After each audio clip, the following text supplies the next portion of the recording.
What is up? This is the Fantasy Endgame, and this is your place to get your draft on all year long. We don't need to wait for training camps or, preseason or regular season, anything. We're going to draft right here, right now, and you can draft with us on Underdog. So we're going to get into some best ball action. That's still, in my humble opinion, the best way to draft because you draft and then you just kick back and you watch the points pile up, hopefully, and you don't have to worry about it. So we're going to get into some Underdog best ball, and they got a lot of options, and you might know they got the flagship contest. It's Best Ball Mania. We've done a lot of that, but you know what? They also, you can go bigger like the big dog, or you can go smaller. And so today we're going to fit in a quick Schnauzer. You want to draft, but maybe you're like, it's not close enough. There's so many unknowns, or I don't want to put in my 20, 25 bucks. All right, how about $3 to get a chance to win thousands of dollars and get your draft on? Let's do it. So we're getting to a Schnauzer. And let me also remind you, though, it's not just about the NFL, because you might know there are other sports going on. NBA, believe it or not, we're getting to almost finals time. So if you do NBA, what you can do is they have this new promotion. It's called the Extender. All right. Now, we all like long series. Like, nobody wants to sweep or anything boring like that. And these series right now, I feel like the conference finals are going to go pretty far. But when it comes to finals time, again, no matter who you like or don't like, you can get into this. You get some boosts there. The longer the series, you see, the bigger the boosts. And so with each game, starting with game one, so get this in before the final start, each game you get a boost, and it increases as it goes on. All right, so check this out. Won't get into all the details, but again, look for the Extender. You get your NBA picks on. You can do NFL picks right now. You get all of this MLB, of course, every single day. But you got to have an Underdog account. I mean, that stands to reason if you want to do any of this. So if you don't have an Underdog account, anybody here who has not tried it yet, go ahead and sign up. Make sure you use code ENDGAME when you do sign up, and that gives you free pick plus up to $1,000 of bonus cash on your first deposit. And there's a lot of stuff we're going to continue to tell you every single week as we continue to draft on Underdog every single week. All right. Chris, it's Schnauzer time. Are you ready? Schnauzer time. And for Anthony asking, 20-second clock. We're doing 20 seconds per pick. Yeah, and it was Anthony's asked about the Eliminator. No, they have the Eliminator 2, which is another unique format. This is what it sounds like. There's so many options here. We're doing the Schnauzer, 20 seconds. It's quick, it's cheap, it's $3. So come on, guys. You're all in the lobby. Jump in here with us. Anybody here watching, get on Underdog, get your app, get on the site, go to the lobby, go to the Schnauzer, 20 seconds, and let's enter at the same time in 3, 2, 1. Ooh. Oh. Already full? One left. Oh, yeah, one spot left. Who gets it? There we go. All right. Well, who got it? Who got the spot?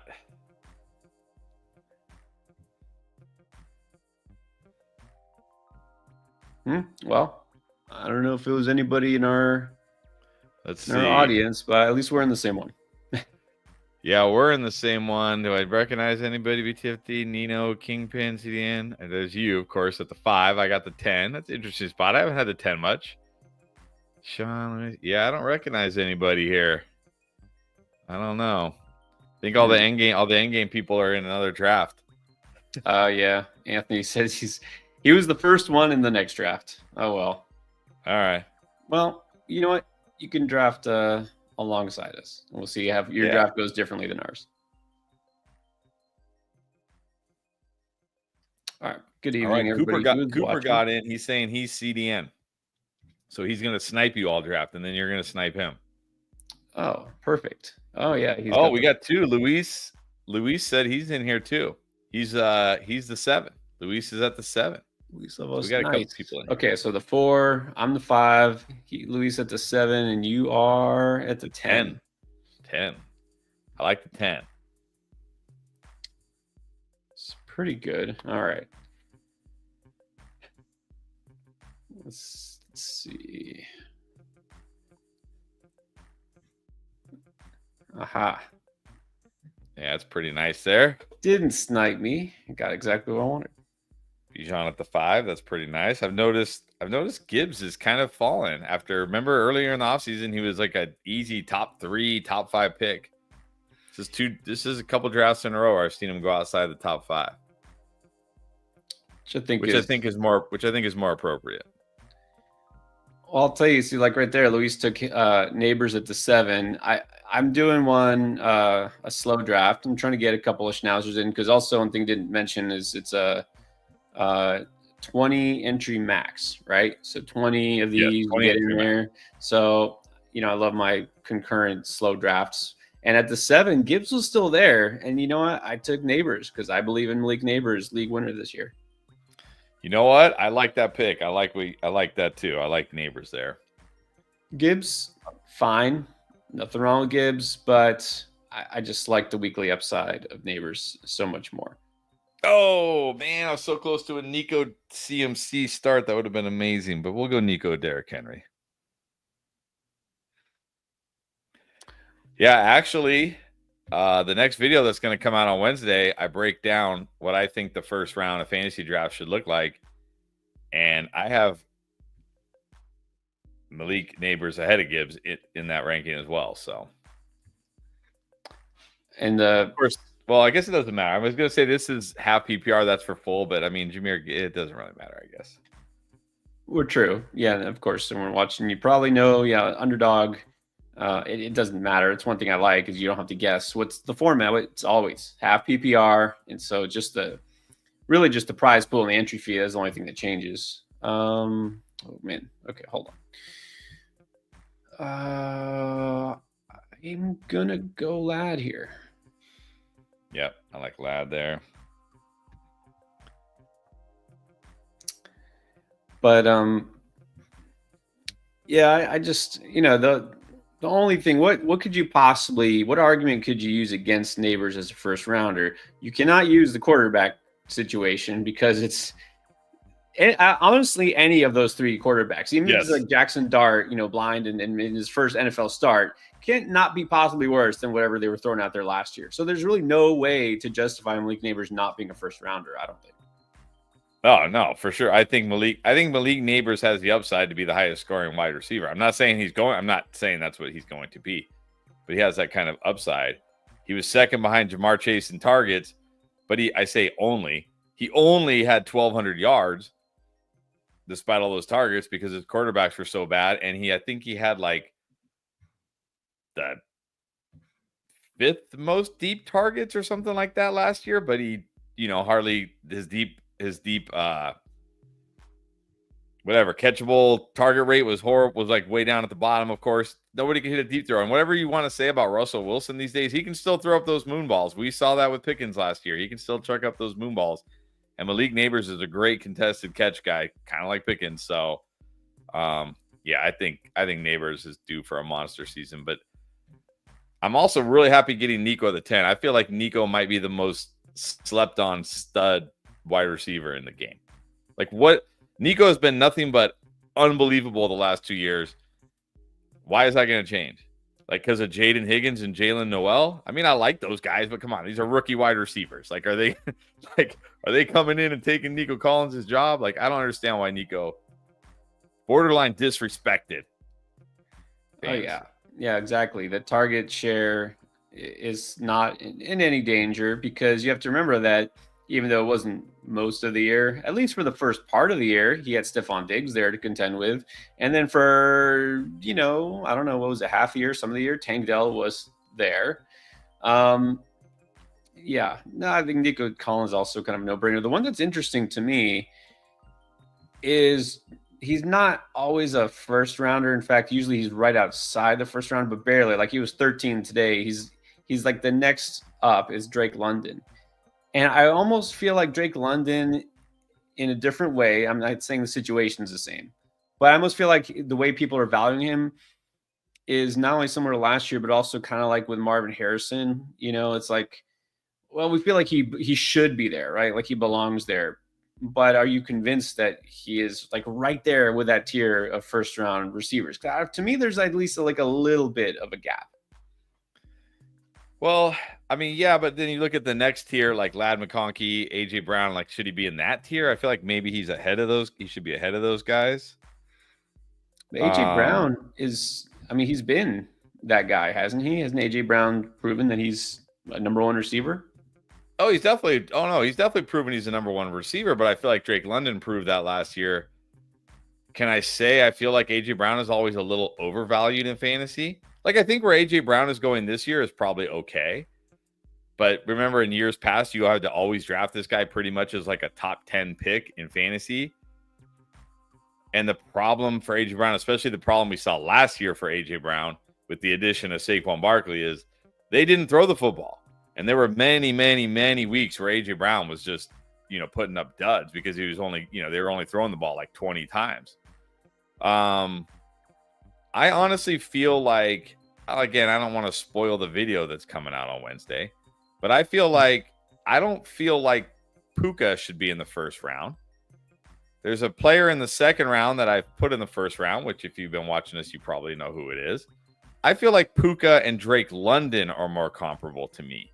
Guys who who are wide receiver ones on their teams, give you very, very, very good, very high weekly floors with the occasional big games, but they're probably not going to be threats to being like the highest scoring wide receiver or having like a Jamar Chase type of season or anything like that. That's how I view like Puka. And I think Brian Thomas with the addition of Travis Hunter is like, and well, I feel kind of the same way about Amon-Ra St. Brown. Like, I feel like he's in that tier as well. Like, very high floor, very safe floor. Probably doesn't have the ceiling to be the wide receiver one. So yeah, I feel like those guys kind of belong together. Yeah, it makes sense. I mean, BTJ obviously now does have some competition for targets with Travis Hunter coming in, but also lost, Evan Engram at tight ends, Christian Kirk, even though he wasn't there half the season. They just made some changes, and I want to see it before I believe that they're using Travis Hunter as a full-time receiver. I just don't think it makes sense. Why draft a guy like that when you can have him at DB? And that's a conversation for training camp. But still, True. I think that I'm more encouraged by the fact that there's a new coaching staff than I'm worried about Travis Hunter stealing targets. On the clock, by the way. From Brian Thomas. Did you auto Zay Flowers or did you pick Zay Flowers? No, I was talking. I didn't pay attention. Zay Flowers is not bad for an auto pick. But yeah, I do feel like among Nico to me should not be in the Puka, Amon-Ra, Drake London tier, in my opinion. This guy was like the best fantasy wide receiver last year before his injury. And even when he came back from injury, this guy has this ceiling to like win you weeks. I don't feel like Puka, Drake London, and Amon-Ra St. Brown have the ceiling to win you weeks, but they have like I said, they have the very high floor. Brian Thomas Jr. also has the ceiling to win you weeks. I agree. So I feel like Brian Thomas Jr. should be ahead of those guys as well. I agree. All right, more Ridley for you. All right, let me ask you then. You're doing what I'm trying to do. Every time you get Ridley, are you waiting and stacking Cam Ward late with him? If I can, it depends. I'm not gonna force Cam Ward on my team, but if he's there, yes, I will take him. But I'd also be like, in this case, I'd be okay with Stroud, Baker, Mahomes. But yeah, yep. I do think.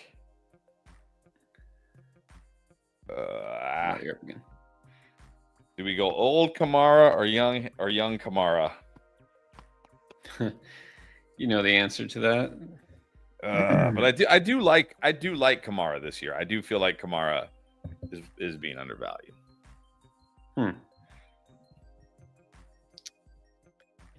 Well, I mean, I guess they need something to lean on if we're worried about the passing game. Whoever's at quarterback, feel at least they're going to need to dump it off quite a bit. That's the thing. It's like last year. It's like Kamara has been a terrible runner for 4 straight years, but it doesn't matter because he gets 80 checkdowns a season. So it's like, okay.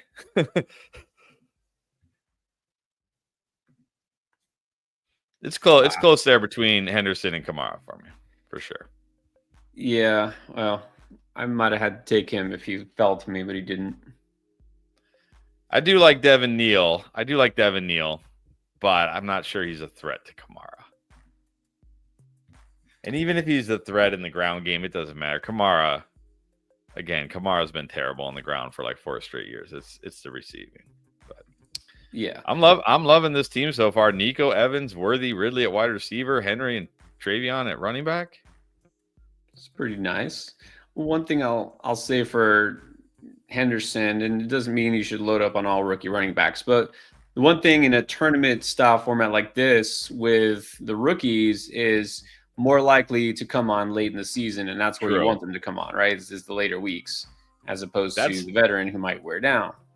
That's actually been the issue for Kamara, but each of the last 2 years, I feel like he's like great to start the season. Remember the 2 years ago coming off the suspension, I think it was, right? The suspension, and then he was remember he had that game where he had like 13 catches for 30 yards or something like that, and everybody's like, "Oh, I got a PPR monster." And then at the end of the season, he's either hurt or he's like just kind of like, he's just okay at the end of the season. And we saw that like with Mixon last year, like these old guys. That's except for Derrick Henry somehow. Well, he is not human, so he's a unicorn. Yeah, he's a unicorn. Devin Neal, yeah. I mean, look, like any rookie running back, late round rookie running back, worth a dart throw, but nothing guaranteed.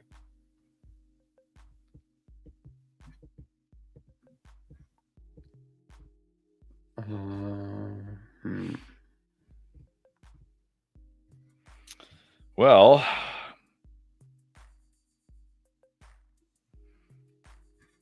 running backs dried up kind of quick. Can't say I love that pick. That might be my first pick I don't love. I really thought I was going to get one of Pollard or Swift. Oh, yeah, they both got taken. Well, Shakir's interesting. I think he's fairly valued. I mean, his situation isn't really changing either. They brought Amari Cooper, didn't really work. They didn't really add anybody of consequence. I still don't believe Keon Coleman is cut out to be a number 1 receiver in the NFL. So I feel like Shakir is a pretty decent value. More floor than ceiling, but still pretty solid. That's the problem.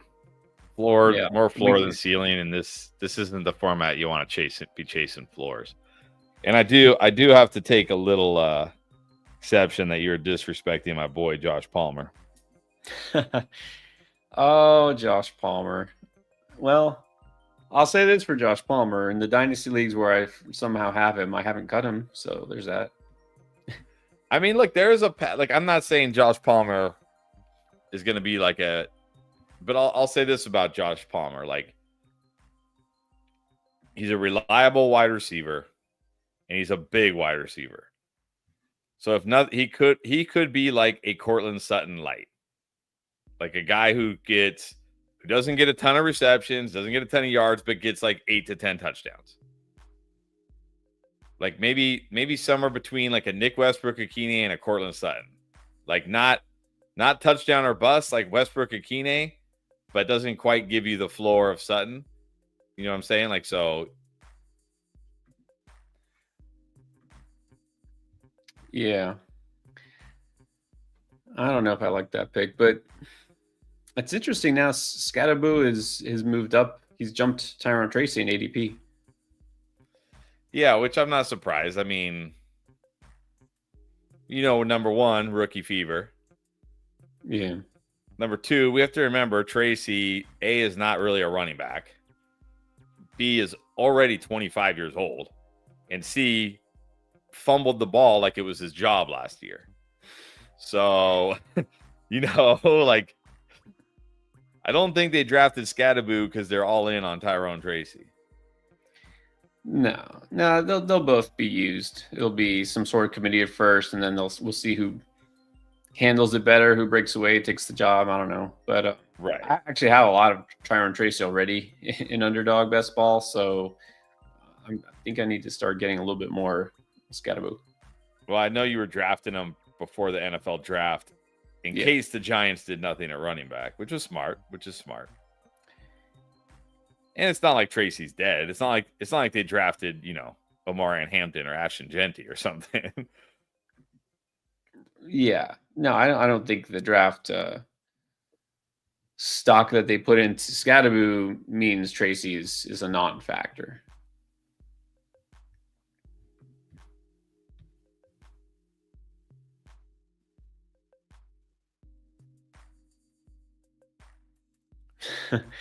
If you see Justin's question, asking if you are coming around on Gabe Davis. Coming around on Gabe Davis. No, I can't say that I am. But I like the way he put it. He's comping him to Calvin Ridley. He says, since you've come around on Calvin Ridley, I don't think it's the same thing. Not exactly the same. I mean, look, there was a time. Hold on. Let's go tight end here. There was a time when Calvin Ridley was one of the best wide receivers in the NFL. It was a while ago, but it happened. Even Gabe Davis is like Gabe Davis has never done anything. He had that one game in the playoffs. Yeah, he had that playoff run. Yeah. That's it.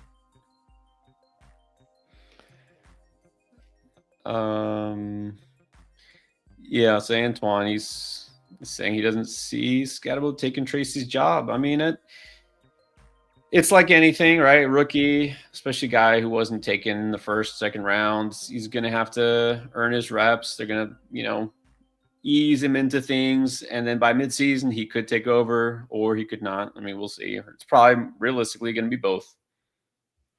Yeah, it's probably realistically going to be both, especially to start the season. And it probably will be more Tracy. I mean, if you remember last year when Tyron Tracy was a rookie and everybody had Tyron Tracy fever, it was more Singletary than Tracy. And Singletary was looking like a good fantasy football value and Tracy was looking like a bust. And then eventually Tracy took over. That's kind of how it works with most rookies, unless they're like those extreme, high-end talents like the Ashton Genties. So yes, it's probably Tyron Tracy's job to start with. And I did just take Tyron Tracy because I feel like at this point of the draft, he's worth taking the chance on. But there's nothing about Tyron Tracy that screams you must give this guy the ball. Like he was nothing exceptional last year. He wasn't bad. I'm not saying he was bad. But it wasn't like, wow, this Tyron, it wasn't like Bucky Irving, right? It wasn't like Bucky Irving or Chase Brown, where like you could see the team saying like, okay, we got this could be our guy. Like Tyron Tracy was fine, but I don't think Tyron Tracy is like irreplaceable. Now, at the same time, that doesn't mean Scatterbo is just going to take his job. Maybe Scatterbo is a complete bust, and they have no choice but to give Tracy the ball. Yeah, so I think the smart thing is take a little bit of each in these drafts. Right. Exactly.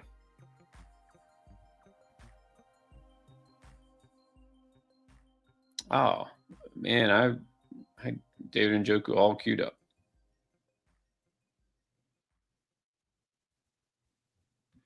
And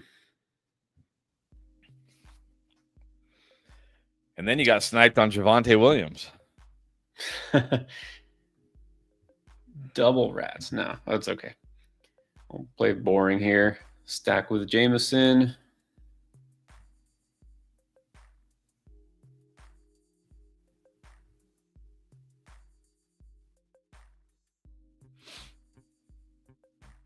So Anthony saying this is his first draft of the year. Is that right? Yeah. Okay. Anthony, any recommendation to break down like roster construction here? Okay. Good question. Of course, you don't want to set out to say I'm going to have this kind of build, etc. But I was looking, people do all sorts of research into historical data and trends and winning combinations. There's not just one formula that hits, but Right. generally speaking, um, 2 quarterbacks or 3, if you wait, I think is okay.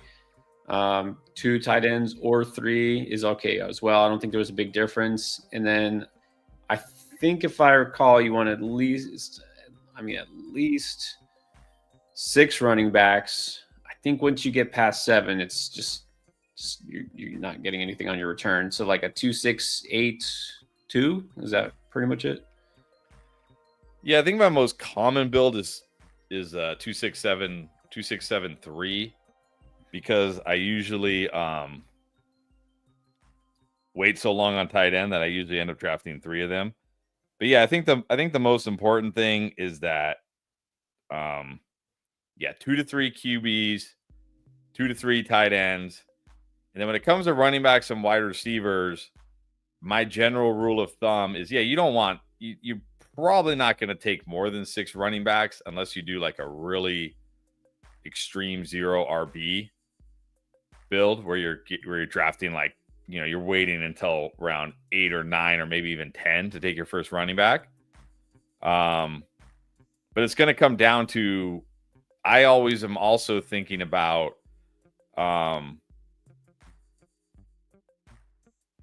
like opportunity, like where did I, like, if you think about the early rounds, where did I spend my early round draft capital? Did I, like, in the first 5 rounds, did I draft 4 wide receivers?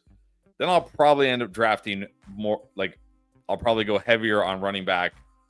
Whereas if I am doing a draft where maybe in the first 5 rounds I have 3 running backs, I might only draft 5 running backs. So there's a lot to it. But the general rule is like, 2 to 3 quarterbacks, 2 to 3 tight ends.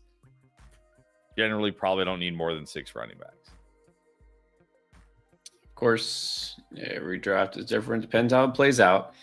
And I didn't go QB early here, but I took 2 kind of safe-ish quarterbacks, Purdy and Goff, not guys who play very risky, and they'll probably suit up for most of the season. So I don't feel obligated to take a 3rd quarterback.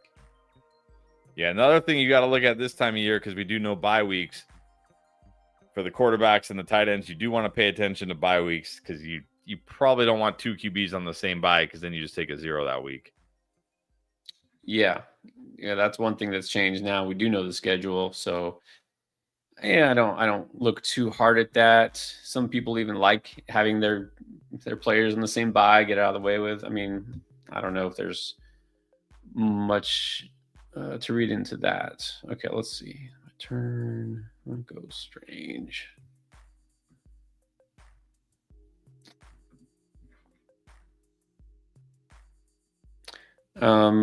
Logistical question from Sportshead: are the people in this league that we're drafting with the same you'll go against in the first 14 rounds? Correct.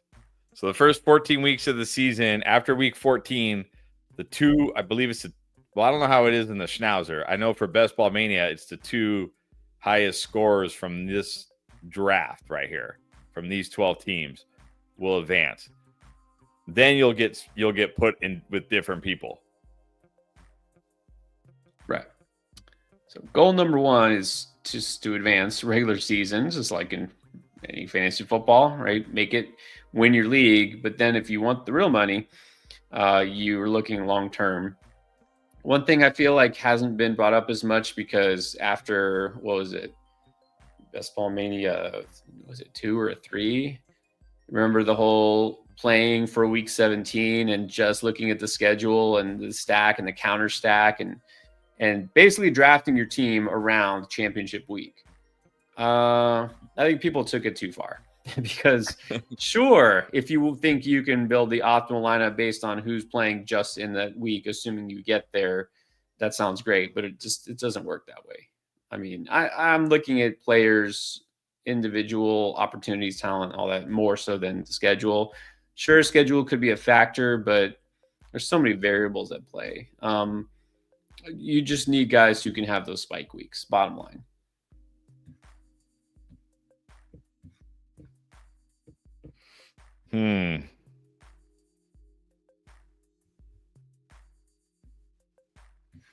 All right, let's grab Cam. I approve.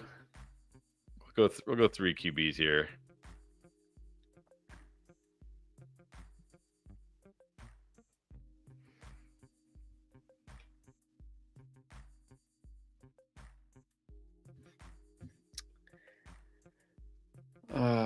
There goes Gino.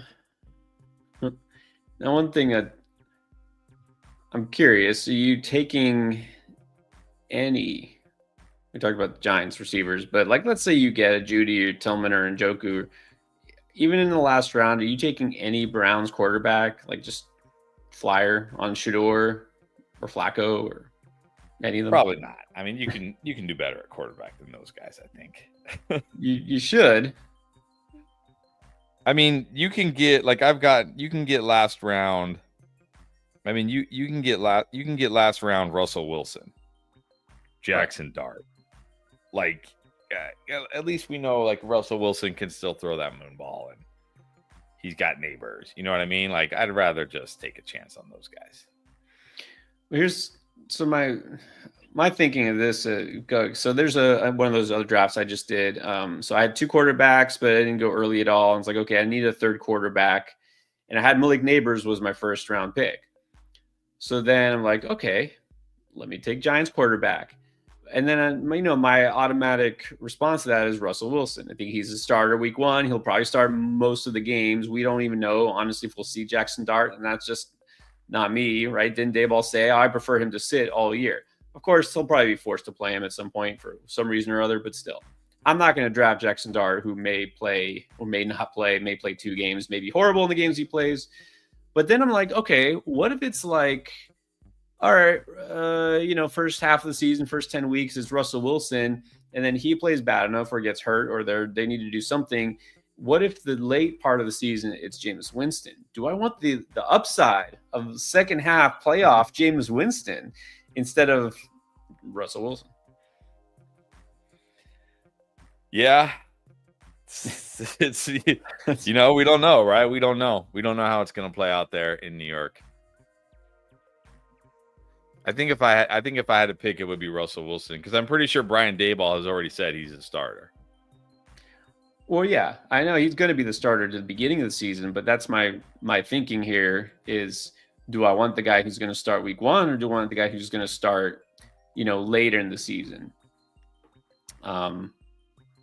Which we don't know, but well, long story short, I wound up just taking Russell Wilson. So I think that's I didn't overthink it.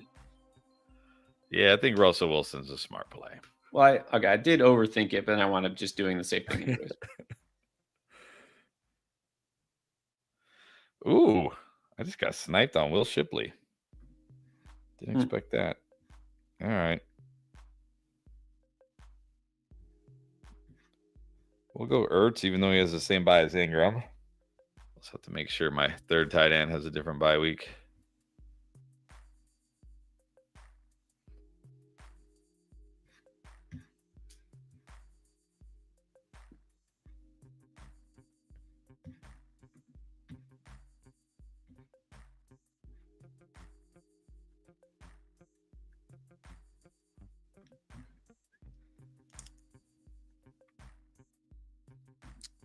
Eminem, you saying Nico Collins wide receiver 1? You mean the wide receiver 1, like number 1 in all of fantasy points? It's possible. I mean, if you look at it, you look at it.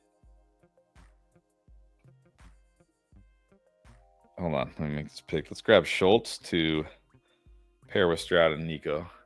I mean, you look at it last year, he started the season 17, 27, 12, 33, and then 15. But remember that 15-point game, he literally got hurt on his 2nd catch. Right? Yeah. Like he was probably going to go for 30 points again that week. He was going to go for like another 30-point game that week probably. But even when he came back, he still had 20 points, 19 points, 17 points, 25 points. I don't understand why people still, I mean, I'm not saying people still don't believe in him. He's a 1st-round pick, but they still just kind of look at him as like, yeah, Nico Collins, he's fine. Like, what are we doing here? Like, And again, I took Jalen Noel in this draft. I like Jaden Higgins. I like Jalen Noel, but they're rookie wide receivers. Christian Kirk, no. Nico is going to. I remember when he was like you said, when he was having those monster games early in the year, they had Stephon Diggs. They still had Stephon Diggs out there. And wasn't Tank Dell also healthy? Yeah, Tank Dell was also healthy. Yep. And he was putting up those monster games. Like, yeah, it's hard to say a first round pick is underrated, but Nico Collins is 100% underrated. Yeah, I think so. I'd be happy to leave the first round with him. Okay, let's see.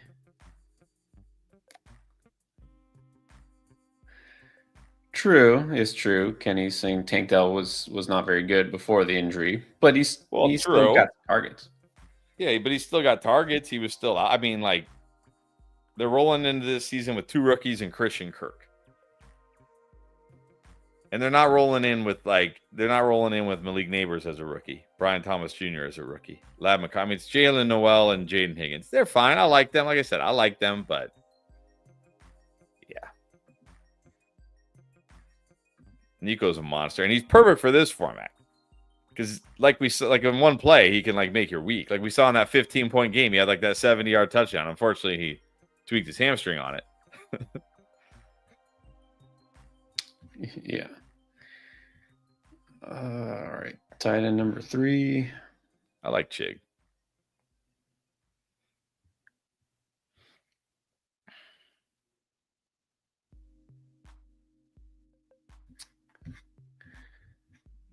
All right. Looks like I'm going 2-6-7-3 this time. All right. Sportshead wants to know, besides Metcalf and Nabers, any wide receiver. Oh, okay. So he's asking, is there any Steeler or Giant besides those two playing receiver that's worth considering? I mean, Steelers, no, I don't even want DK Metcalf, honestly. I mean, come on. Like, who's throwing this guy the ball? I will say on the Giants, Darius Slayton has been a guy I've routinely drafted in years prior with my last pick in these best ball drafts, and he always seems to have 3 or 4 huge games a year out of nowhere, which is perfect for this format. And again, Russell Wilson can throw the moon ball still. So, no, I don't think Darius Slayton is going to have, the kind of weekly floor that you want in your redraft leagues. But I do think Darius Slayton is a good last round pick in these best ball formats. And I know somebody's going to say Wan'Dale Robinson. Okay, Wan'Dale Robinson is fine. I guess I would probably prefer Wan'Dale Robinson in redraft than I would prefer Darius Slayton. But in these best ball drafts, I don't want a guy like Wan'Dale Robinson. If it's a point per target league, oh yeah, you get Wan'Dale Robinson. But yeah, talk about shallow. Guy would get 6 catches for 18 yards or something like that. Yeah, it's he's like a running back who plays wide receiver. It's how'd you do this? Yeah, and again, to clarify, for Slayton, you're talking in best ball. I mean, he's not in best ball because again, Slayton is the kind of guy that just randomly has a game or a few games where he gets 7 catches for 80 yards and a touchdown, or 3 catches for 60 yards and 2 touchdowns. Just these random out of nowhere games. But you don't want him in your redraft leagues because most of the time he's doing absolutely nothing. But I mean, he actually does have a quarterback now who can actually hit him on those deep moon balls. So, and don't even bring up Jalen Hyatt, please. No, I forgot he was even still on the Giants. Chris saying his last pick is a league winner. Which one is it? Yeah, let us know. Who is it? It's always good when your last pick is a league winner. That's helpful. That's how you win leagues. J.K. Dobbins, is that who it was? All right. Well, let's look at that. That was the last pick of the draft. So here we go. We got another Schnauzer under our belts, by the way. If y'all didn't check from the very beginning, this is not Best Ball Mania. It's the tiny version. It's the Schnauzer. $3, 20 seconds per pick. Barely over a half hour. We got a draft in. Easy, fun. Let's see how we turned out. Is this a winning team? You got Baker Mayfield, CJ Stroud, and Cam Ward. I mean, right there, league winner. Let me just ask. So yes, Cam Ward. I will never, say Cam Ward is a bad pick. But with Baker, who not early QB, but top 10, and then Stroud, who doesn't really miss time due to injury that much. Did you feel like you needed a third quarterback? Was just because Cam was good value, or what? Yeah, I think like Baker's borderline where I'll start going 3 QBs. Like if I don't go an elite QB or get 2, or if I had gotten like Baker and say like Purdy or Baker or somebody like that, I might go 2. But Stroud is still pretty risky. Like Stroud is my QB2. It's more about Stroud than it is about Baker. And you're talking not injury risk per se, but performance risk. Because what if he's like last year upside, and he's not any better? Then you're not wanting him as your number 2 QB. Exactly. Upside risk. Like maybe the guy we saw last year is just the guy we get from now on. Gotcha. All right, running back. Got Henry, Travion, Tracy. It's just funny because we swapped. You've been drafting Scatterboo all over Scatterboo. I've been drafting Tracy, and this draft we switched. You got Tracy. Let's see. Maybe I'm gonna zoom in here. Does that say Blake Corum? Is that Blake Corum? Yeah, Jadon Blue, Blake Corum, and Taj Brooks. Wow. All right. Well, that threw me for a loop. We must have been talking. I missed that pick. All right. Tell me. I thought, man. All right. I was all over Blake Corum last year, which was a huge miss. You holding out hope for Blake Corum? I still think he's the handcuff to Kyron Williams. I know now everybody likes Jarquez Hunter because they drafted him this year. So, but come on. I still think Blake Corum is the direct handcuff to Kyron Williams if something happens to Kyron. All right. Very good. So yeah, you kind of like me, a lot of youth there. So you got your anchor, you have Henderson who could go off, and then some rookies. All right. And Blake Corum. Wide receiver, Nico Evans, Worthy, Ridley, Shakir, Noel. I know you love that core. Yeah, and this is why. So I went a 3-6-6-3 build here because, again, I feel like my wide receivers with Nico Evans, Worthy, Ridley, Shakir, like that right there is strong enough. And then Noel just kind of like throwing in for a potential upside. I don't feel like I need to draft a ton of wide receivers in this team. Need more running backs than wide receiver. Well, equal running backs in this case. Yep, agree. And again, you don't have to take in that 7th, 8th receiver, who may give you 1 or 2 good games. When your core is good enough at the start, it's not helping your team, right? You might as well help at the weaker positions. And then you got Ingram. I still think good value there. Ertz, you got great value, 12 picks after ADP. And Schultz, just to pair with Nico. All right, not bad. Schultz is the guy also kind of being slept on. I know he wasn't great last year, but he could do something. I agree. All right. I went Purdy and Goff, probably the most bland, boring quarterback duo you could possibly get, but there's my weekly floor. Yes. I feel like this, I don't know, when like you went Henry and I went Bijan, and then your next pick was a rookie who was Henderson, and my next pick was Caleb Johnson, which wasn't super late, but do you consider this an anchor RB team? Yeah, I would definitely consider this anchor RB.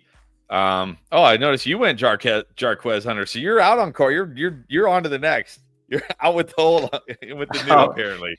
I'm out. It took me lesson learned. It took me 2 years to be out on Trey Sermon. I think I'm not going to wait this long on Blake Corum. All right. Well, I still believe in Corum. I think he's still their preferred option. I will say I like that Najee pick. I feel like Najee is being way undervalued because they drafted Hampton, but Najee is no slouch. Najee's no slouch, so I actually like that pick. I'm winding up with probably too much Najee, and it's not like I'm all in. But look, they're not going to use just one running back. They're not. Even last year when J.K. Dobbins was looking really good, Gus Edwards got way too many carries. You know what I mean? Yeah. It's like they could both have value, and I think people are just ignoring that. All right. So yeah, my running back room is actually really similar to yours. I got an anchor, I got 3 rookies, and an You interesting. at least have Najee, who give you some value. Yeah, true. All right. Then at receiver, Ladd, JSN, JMO, Zay Flowers, Pearsall, Brown, and Nick Westbrook-Akine.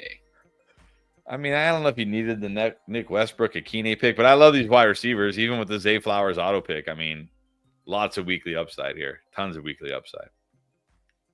I think so. I feel like Pearsall is a pretty nice value for where he's being taken with his upside. And Yeah. Hollywood is another guy I just kind of keep defaulting to, and where he's being taken.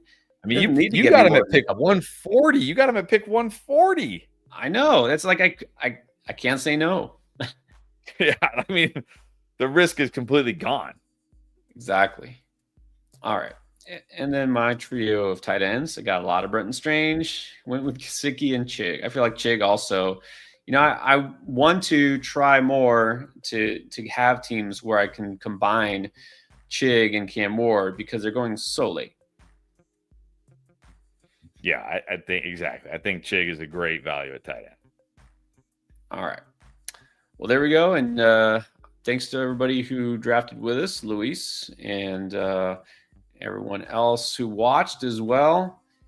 And Anthony finished up his draft at the same time as ours. He is not too thrilled with it, but you know what? We're going to do another one. When is the next draft? We're going to be drafting every single week on Underdog, and our mock draft should be Thursday, correct?